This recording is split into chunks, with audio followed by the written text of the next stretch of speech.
Klaroenkorps Amicitia Banholt, onderdeel van de koninklijke erkende harmonie Amicitia Banholt. Thuis in de hechte gemeenschap van het dorp Banholt op het plateau van de gemeente IJsden-Margraten in Zuid-Limburg. Het korps staat bekend om haar Sound of Nature. Deze klank komt uit hun klaroenen. Op deze natuurtoon blaasinstrumenten maken de tonen zonder ventielen met uitsluitend lipspanning. Samen met een slagwerkfundament, bassectie en vlaggengroep is dit korps met hun staatshows een graag geziene gast op streetparades en taptoes.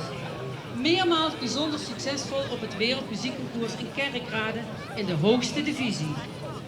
Zij spelen vooral speciaal voor hun bijzondere bezetting gecomponeerde muziek door hun instructeur Michel Smeets en eerste trompetist Ruud Dodemond. Het Klaroenkorps streeft naar publieksvriendelijke optredens op hoog niveau en hecht veel waarde aan hun verenigingsnaam Amicitia. Dit betekent vriendschap. En dat vinden de muzikanten in de muziek, maar ook tijdens de derde helft na een repetitie of optreden. Tijdens hun tapte optreden speelt Amicitia de volgende muziekwerken: The Green Shield van Ruud Dodemond, Le Vert de Banholt van Michel Smeets, Ballad Amicitia van Michel Smeets en Première van Ruud Dodemond. Heel graag uw aandacht voor Amicitia Banholt met hun optredens. Heel veel plezier en succes!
een heel groot applaus voor Amicitia Banholt.